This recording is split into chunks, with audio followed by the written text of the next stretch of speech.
अस्सलाम वालेकुम all viewers, कैसे हैं आप? आई बिलीव कि आप लोग बहुत अच्छे होंगे। मैं कपड़े की दुकान में मौजूद हूँ और यहाँ आने का सबब क्या बना वो मैं बताता हूँ कुछ देर में। हमारे एक व्यूवर हैं नासिर गोंदल साहब, जर्मनी में मुकीम हैं और चूँकि मीरपुर खास से कभी उनका कोई ताल्लुक़ रहा है तो वो उनका ताल्लुक़ हमसे भी बन गया। बहुत शुक्रिया नासिर गोंदल साहब, काफ़ी दिनों से आपसे रब्ता हुआ है और आपकी काफ़ी सारी यादें हैं मीरपुर खास में। उन काफ़ी सारी यादों को तो आज मैं पिक्चराइज नहीं कर पाऊंगा, लेकिन कम से कम आपके एक क्लास फेलो से आपको मिलवाने की कोशिश करूंगा। आपने मुझे बताया था कि मार्केट से अगर हम जमील शहीद रोड पर आते हैं तो यहाँ थोड़ी सी तस्हीह कर लीजिएगा। मार्केट से जैसे ही हम इस रोड पर एंटर होते हैं, इसका नाम इकबाल रोड है। इससे आगे जाकर सिविल हॉस्पिटल के सामने वाला जो रोड है वो जमील शहीद रोड है और वहाँ पर कभी कोई कपड़े की दुकान नहीं रही। तो जिस कपड़े की दुकान का आपने बताया था जो कि लायलपुर क्लॉथ मर्चेंट के नाम से मशहूर थी, उसका एक नाम नज़र क्लॉथ मर्चेंट या नज़र क्लॉथ हाउस भी है जो कि बहुत फेमस है, वो इसके साथ ही है। ये उन्हीं के एक ही ख़ानदान के लोग हैं, उनकी ये दुकान है जहाँ मैं बैठा हुआ हूँ माशाल्लाह क्लॉथ, और ये सारा लायलपुरी क्लॉथ मर्चेंट यही कहलाते थे। और इसके बिल्कुल अपोजिट साइड पर वो लाइब्रेरी वाली बिल्डिंग है, इलामा इकबाल जो लाइब्रेरी है उसकी बिल्डिंग है, उसके नीचे एक शॉपिंग सेंटर है और उसी के अंदर जो आपने मुझे बताया था GR टेलर गेलाराम साहब, सर मैं उन तक पहुंच चुका हूँ। इस दुकान से मैं जाता हूँ गेलाराम तक।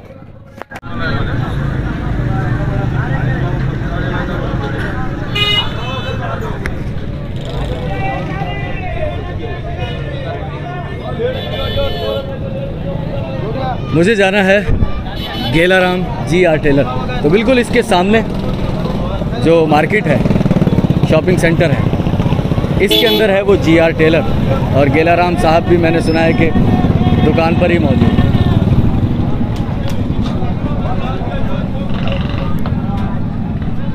इमरान भाई अस्सलाम वालेकुम, कैसे हैं? खैरियत से हैं? तो इस मार्केट में और भी बहुत सारे काम होते हैं, लेकिन मुझे वो सारे काम तो मैं शायद नहीं दिखा पाऊंगा आपको। आप GR टेलर देखिए, gents specialist proprietor master Gelaram Nasir Gondal साहब। मैं गेलाराम तक साहब तक पहुंच चुका हूं।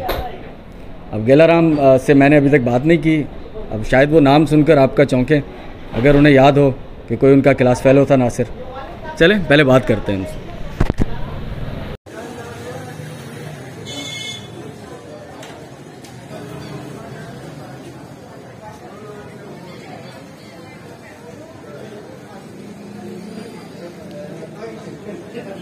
सर मैंने ढूंढ लिया है, गेलाराम साहब मेरे साथ हैं। गेलाराम साहब कैसे हैं? बिल्कुल बिल्कुल ठीक है, तंदुरुस्त हैं, अल्लाह खैरियत से हैं? बिल्कुल। मैंने आपको 3 नाम बताए, फारूक साहब, हाँ उनको भी जानता हूँ, नूर मोहम्मद साहब, हाँ मीर साहब, मीर नूर मोहम्मद साहब, हाँ, ठीक है। हमारे क्लास फेलो थे। कौन से स्कूल में पढ़ते थे आप? कंप्रेस में, कम्प्रीहेंसिव में? बिल्कुल कंप्रेस। ठीक। और क्या सन क्या था याद है? इतना तो हमको याद नहीं है क्योंकि हम तो मजदूरी कर रहे हैं अभी, तो हमको तो मजदूरों को इन चीज़ों का पता ही नहीं होता है कौन सा। तो नासिर साहब आपको याद है?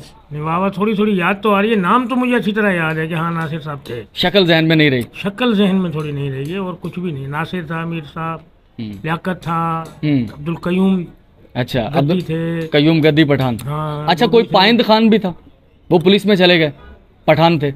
पाइंदा खान या पाइंद खान? पाइंदा खान या पाइंद खान ये याद नहीं आ रहा। पुलिस में चले गए। हाँ पुलिस में चले गए, वो भी थे, वो आपके क्लास फेलो थे, नासिर साहब ने मुझे बताया। हाँ, तो नासिर साहब, गेलाराम साहब आपके साथ सामने मौजूद हैं। हाँ बिल्कुल सही। और वो आपको याद कर रहे हैं, नासिर साहब आपको याद कर रहे हैं? बिल्कुल जर्मनी से? बिल्कुल। तो क्या क्या क्या कहना चाहेंगे? बस हम अल्लाह करे वो खुश रहे, हम्म, उनको आबाद रखे अल्लाह मियाँ। हमारी दुआएं उनके साथ हैं कि उन्होंने हमें याद किया, उनकी बड़ी मेहरबानी। नासिर साहब मुझे बहुत यकीन है कि आपको बहुत अच्छा लगेगा सर। बिल्कुल। आपको अपने बचपन के एक दोस्त तो मैं मिला पाया हूँ, बाकी फारूक साहब और नूर मोहम्मद साहब का मैं पूछूंगा। कहीं मुझे टकराता है मीरपुर खास में। है मीरपुर खास में? कहाँ अंदाजा है? आ रही है फारूक आरही साहब, मेरे ख्याल में सेटेलाइट टाउन में कहीं रहते हैं। अरे मैं पहचान गया, फिर मैं पहचान गया उनको। वो जमात इस्लामी में तो नहीं चल रहे? वो इलेक्शन भी लड़े 1-2 बार काउंसलर का। नहीं नहीं नहीं नहीं नहीं नहीं, वो नहीं है। वो नहीं है? नहीं वो नहीं है, वो भी फारूक है और वो भी आ रही है। फारूक आ रही है। अच्छा, ये तो हमारी उम्र का ही है। अच्छा, आपकी उम्र का। उसके बच्चे माशाल्लाह जवान हो गए हैं। तो अगर आपको वो कभी मिले, मैं आपको अपना नंबर दे के जाता हूँ। हाँ बिल्कुल, ठीक है, तो आप हमारा राब्ता करवा दीजिएगा। बिल्कुल करवा तो हम देंगे। नासिर साहब से मिला देंगे उनको फिर। बिल्कुल मिलवा और देंगे। मीर नूर मोहम्मद साहब कहाँ हाँ, होते हैं? मीर नूर मोहम्मद साहब तो कभी कभी गाड़ी में नजर आता है मुझे। पहले मेरे पास आते थे, कपड़े बनवाते थे। अच्छा, अब कुछ वो बड़े आदमी हो गए हैं तो कुछ बड़े टेलरों को देख रहे हैं। माशाल्लाह। तो उनसे राब्ता हो सके। उनका घर कहाँ है? इनका घर मीर नूर मोहम्मद शेर मोहम्मद का गाँव है। अच्छा, गाँव में गोट है। ठीक ठीक। ये अभी अपना- वहाँ से जो वो चेयरमैन का इलेक्शन जीते हैं, ये मीर उबैदुल्ला डी रोड टालपुर। है ना, डी चांदनी चौक से यूं जो रोड जा रहा है ना, हाँ। वो सीधा ही ले जाओ, इनके ही गांव में जाएगा। अब वो गांव तो मैंने देखा हुआ है। हाँ वही अभी वहाँ के जो चेयरमैन बने मीर उबैदुल्ला टालपुर, हाँ, वो भी मीर ही हैं। हाँ, वो भी तो मीर उनसे राब्ता रिश्तेदार- करके उन तक पहुँच सकते हाँ हैं। बिल्कुल पहुंच सकते। ठीक ठीक। फारूक से मिल लेंगे। नूर मोहम्मद फारूक तो ये सेटेलाइट में ही रहता है, ग्राउंड के आजू बाजू में कहीं। चले, मैं ढूंढ लूंगा आ उनको। रही साहब। ठीक है सर। और मीर मंजूर अली और मीर नूर मोहम्मद तो ये तो अभी है माशाल्लाह, गाड़ी में बैठा हुआ होता है, मैं देखता हूँ इनको। सही दुआ सही। सलाम होती है। बहुत अच्छे बंदे हैं, हमारे पुराने क्लास फेलो हैं, बहुत अच्छे। चलें जी, नासिर गोंदल साहब, बहुत शुक्रिया आपका सर। आगे कुछ देखते हैं फिर। ये तो आज जुम्मे का दिन भी है, आप लोगों को जुम्मा मुबारक हो। और अली मुनव्वर आपसे अब कुछ और बातें करेगा, कहीं बैठकर हम लोग करते हैं। क्योंकि मुझे एक कमेंट मौसूल हुआ था, हमारे एक बहुत प्यारे मेहरबान व्यूवर हैं मुनीर साहब, बहुत अच्छी माशाल्लाह से हमें नसीहतें और गाइडलाइन भी देते रहते हैं। उन्होंने कहा था कि सर आजकल आप कुछ जज्बाती हो रहे हैं। तो ज़िंदगी में कुछ ऐसे मोड़ आए हैं जहाँ कुछ पुरानी कुछ नई चीज़ें मिलकर एक नए दौराहे पर हम लोग खड़े हुए हैं, और वहाँ फिर थोड़ा सा इमोशनल हो गया हूँ मैं। तो वो क्या है वजह, वो मैं आपके साथ शेयर करता हूँ। वीडियो पूरी देखिएगा, मेरे साथ रहिएगा। नासिर गोंदल साहब, आप अपने दोस्त से मिल लिए। अब एक और काम है मेरे पास, उस बात की मुझे वजाहत भी करनी है। मुनीर साहब ने कहा था कि आप आजकल इमोशनल हो रहे हैं। ये पिछले 2 हफ्तों की सारी कहानी है। ज़िंदगी में एक नया मोड़ आया है। मैं इमोशनल क्यों हो रहा हूँ कि इन बहुत सारी चीज़ों से मैं खुद गुजरा हूँ। एक आध वीडियो में आप मेरी कहानी सुन चुके होंगे जो कि मैंने सरसरी से आपके साथ जिक्र की थी, लेकिन उसके कुछ और गोशे थे जो कि बेनकाब अभी मैंने नहीं किए थे। तो ये पिछले 2 हफ्ते से मैं जिन हालात से और जिस तरह के लोगों से मिला हूँ, तो उसने वो सारी जो मेरी ज़िंदगी की कहानी थी वो उन लोगों के चेहरों में मेरे सामने ला खड़ी की है।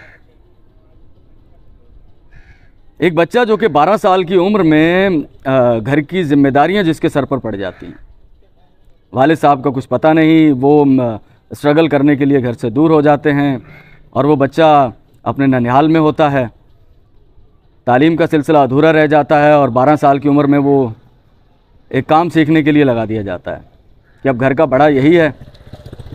तो 12 साल की उम्र में इसे जिम्मेदारियों का एहसास हो। वो 12 साल की उम्र से काम कर रहा है। आज उसकी उम्र करीबन कोई 44 साल हो चुकी है। आज से 5 महीने पहले यूट्यूब पर काम शुरू किया और आज से 10 साल पहले रेडियो पर आया। ज़िंदगी बहुत लिमिटेड रही। चंद दोस्त थे, बहुत ज़्यादा लोगों से मिलना जुलना नहीं था, मिलने के लिए वक्त ही नहीं बचता था। काम घर, काम घर। रेडियो के ज़रिए कुछ फ्रस्ट्रेशन बाहर निकली, कोशिश की कि जिन तजर्बात से मैं गुज़रा हूँ, जो जिन हालात से मुझे वास्ता रहा है, साबका रहा है, वो खुदारा लोगों पर उस तरह के हालात ना आएँ, बच्चे पढ़ सकें, बच्चों का मासूम जो बचपन है वो कहीं घर की जिम्मेदारियों के भारी बोझ तले दब ना जाए। लेकिन बहरहाल किस्सा मुख्तसर, रेडियो पर मेरा लोगों से उस तरह से मिलना जुलना नहीं था, हमारा एक आवाज़ का ताल्लुक़ था। लेकिन जब वीडियो पर आया तो ऐसे जा बजा हालात मैंने देखे, और ख़ास तौर पर पाकिस्तान की मौजूदा जो माशी सूरत हाल है, इसके बाद अच्छे अच्छे सफ़ेद पोश लोग जब उनसे घर चलाना मुश्किल हो गया, तो मेरे जहन में वो सारा नक्शा मेरे सामने आ गया कि किस तरह से वो 12 साल का बच्चा जो आज आपके सामने वीडियोस पर आता है, जिससे बात नहीं होती थी, जो कि शदीद एहसास कमतरी में मुब्तला होता था, डरता था, खौफज़दा होता था, कैमरा शायद कभी फेज़ ही नहीं कर पाता था, वो तस्वीर नहीं बनवाता था। यार पता नहीं मैं कैसा लगता हूँ, हमारी तो कोई औकात ही नहीं है, हम और लोगों जैसे नहीं हैं, हम कुछ अलग मखलूक हैं। लेकिन आखिर ज़िंदगी ने करवट बदली और मुझे कुछ ऐसे लोग मिले जिन्होंने मेरी इस एहसास कमतरी को, एहसास बर्तरी तो होना ही नहीं चाहिए हमें, लेकिन मुझे एक स्टेबल सूरत हाल तक पहुँचाया। और एक दिन एक वीडियो पर जो हमारी वीडियो थी एक दिन वो पहुंची कुछ ऐसे मेहरबानों तक जिन्हें न जाने मुझसे क्या उनसियत महसूस हुई, कोई कनेक्शन महसूस हुआ। उन्होंने मुझे हेल्प आउट किया और एक ऐसे वक्त में मुझे हेल्प आउट किया, हालांकि उससे पहले भी मुझे मुख्तलिफ जगहों पर खुदा की तरफ से मदद नुसरत आती रही है, लेकिन उन्होंने जब मुझे हेल्प आउट किया तो मेरी आंखों में आंसू आ गए। उन्होंने कहा कि सर हमारा नाम नहीं लेना, बिल्कुल नहीं, सख्ती से मना किया उन्होंने मुझे। जब उन्होंने मुझे मदद किया तो मैंने सोचा कि यार ये यकदम से मुझे जो मदद मिली है कहीं से, इसने तो मेरी खुशी में बेइंतहा इजाफा कर दिया। तो मेरे जहन में वो बातें गूंजी कि जो खुदा ने कहा था, बल्कि मूसा अलैहिस्सलाम का एक वाक़या जो शायद मौलाना रूमी ने बयान किया है या कहीं और किसी रिवायत में बयान हुआ है कि एक शख्स जो कि बहुत गरीब है, भूखा है, वो मूसा अलैहिस्सलाम को मिलता है और मूसा अलैहिस्सलाम से कहता है कि अल्लाह ताला से कहो कि मेरी सारी ज़िंदगी का रिस्क जो है वो मुझे एक ही दिन इनायत कर दे, मैं जो भूखा रहता हूँ बार बार, मैं अच्छे तरीके से पेट भर खाना खा सकूँ। मूसा अलैहिस्सलाम अल्लाह ताला से दुआ करते हैं और अल्लाह ताला उससे रिस्क जितना उसके नसीब का पूरी ज़िंदगी का होता है वो एक ही दिन में उसे अता कर देता है। तो मूसा अलैहिस्सलाम चले जाते हैं। अब जहन में एक सोच तो होती है कि सारा रिस्क तो इसे एक दिन का अता कर दिया कि आखिर ये खा लेगा, उसके बाद भूखों मर जाएगा। ये काफ़ी दिनों या काफ़ी महीनों के बाद मूसा अलैहिस्सलाम का वहाँ से एक बार फिर गुजर होता है, देखता है कि उस शख्स के पास जितना वो रिस्क छोड़कर मैं गया था, इससे तो बेतहाशा रिस्क इसके पास मौजूद है। इसके पास तो लंगर खाने चल रहे हैं और बेतहाशा लोग आ रहे हैं, जा रहे हैं और खाना खा रहे हैं लोग। वो बड़ा हैरान होते हैं कि सर ये क्या। अल्लाह ताला से बात करते हैं और कहते हैं अल्लाह ताला आपने तो एक दिन का रिस्क दिया था, यहाँ तो उससे बेतहाशा ज़्यादा रिस्क मौजूद है। तो अल्लाह ताला कहते हैं कि मूसा अलैहिस्सलाम, इस शख्स ने मेरे साथ बिजनेस कर लिया है यार, ये शख्स अब मुझसे डीलिंग कर रहा है। जो मैंने इसे दिया था इसने वापस मेरी राह में लौटाना शुरू कर दिया। अब मैं पाबंद हो गया हूँ अपनी कही हुई बात का। खुदा पाबंद नहीं है किसी का, अपने किए हुए वादे का पाबंद है वो, कि मैंने ही वादा किया है कि अगर मुझे एक देगा, 1 रुपया फॉर एग्जाम्पल, मैं उसे 70 बार वापस लौटाऊंगा या 10 या 70 बार वापस लौटाऊंगा। तो ये मुझे देता जा रहा है मेरा, अब मैं इसे अपने कहे हुए के मुताबिक मैं इसे लौटा रहा हूँ, डबल ट्रिपल 70 गुना करके। तो वो पहला दिन जो मुझे अचानक से खुशी मिली, मुझे किसी ने हेल्प आउट किया, उसमें से मैंने किसी की मदद की तो मैं जज्बाती हो गया, मैं इमोशनल हो गया यार। मैं फिर इमोशनल होने जाऊंगा कि यार, और उससे मुझे जितनी खुशी मिली, मैं उस शख्स से माजरत मैं पहले भी कर चुका हूँ, वीडियो में एक बार फिर करूँगा कि उसने सिर्फ मेरे लिए देखा था, लेकिन मैं सोचता हूँ कि अल्लाह भी तो हमें देता है ना, तो फिर उसी के बारे में हमसे कहता है कि आप दूसरों को हेल्प आउट करें, उसी में से दूसरों को भी दें। हालांकि वो तो मैंने कमाया होता है यार, तो फिर अल्लाह मुझसे तकाजा करता है, कहता है कि दूसरों को दो तो मैं तुम्हें और दूंगा। तो उस दिन मैं बहुत इमोशनल हो गया था। वो वीडियो जुम्मे वाले दिन ही आई थी, ये वीडियो भी जुम्मे वाले दिन जा रही है। और आज मैं कुछ नहीं करने जा रहा, सच में मैं कुछ नहीं करने जा रहा। और मैं जो भी करूँगा इसमें कुछ नामालूम लोग हैं सर जो कहते हैं कि हमारा नाम नहीं आना चाहिए। वो कहते हैं आप जो बेहतर करें, आपको जो बेहतर लगे आप वो करें। और आज मैं एक ऐसे शख्स के, अब मैं बहुत ज़्यादा बातें नहीं करूँगा अपनी, मैं एक ऐसे शख्स के पास मौजूद हूँ, जो शख्स जिसके बारे में मुझे पता चला कि ये वो बंदा था कि लोग आते थे इस बंदे के पास कि यार आपके इलाके में कोई मुस्तहक है, हमें उसका घर बताएं, हमें उसकी मदद करनी। और ये बंदा उनको बताता था कि हाँ वो फ़लाँ घर है, वो सफ़ेद पोश हैं, आप उनकी मदद ज़रूर कीजिएगा। लेकिन आज वो बंदा ख़ुद मदद का मुंतज़िर है। कारोबार करता था, दुकान थी, दुकान बंद हो चुकी है, पिछले कई सालों से किडनी के मर्ज़ में मुब्तला है, दोनों गुर्दे ऑलमोस्ट नाकारा हो चुके थे। अब 3 से ज़ायद उसकी ऑपरेशन हो चुके हैं, हॉस्पिटलाइज्ड रहे हैं, अब घर आए हुए हैं, दुकान बंद हो चुकी है। घर की कुछ चीज़ें, दुकान की कुछ चीज़ें उनकी ज़ौजा मोहतरमा घर में बैठकर बच्चों की चीज़ें बेचती हैं। और एक ऐसा सफ़ेद पोश शख्स जो सोशल वर्क करता था, जो लोगों को हेल्प आउट करता था, बड़ा एक्टिव, बड़ा सरगर्म, किसी की डेथ हो जाए, कोई शादी हो, वो बढ़ चढ़ कर हिस्सा लेने वाला है। गली में कोई सफाई सुथराई के काम है, उनमें वो अपना पार्ट प्ले करने वाला, एक्टिव, बेइंतहा एक्टिव। कोई मसला हो लोग कहते थे यार फ़लाँ बंदे के पास चले जाओ। और आज वो बंदा, सर ऐसे लोगों की मदद, फिर वो मैं कहूँगा कि मैं तो इसमें एक टूल हूँ मेरे भाई, मैं तो इसका क्रेडिट ले ही नहीं सकता। इसका क्रेडिट तो उन लोगों को जाता है। मुझे तो सिर्फ इस बात की खुशी है, मेरी आंखों में तो नमी इस बात से आती है कि खुदा कि तूने मुझे इस काबिल किया कि कोई मुझ पर ट्रस्ट कर सके।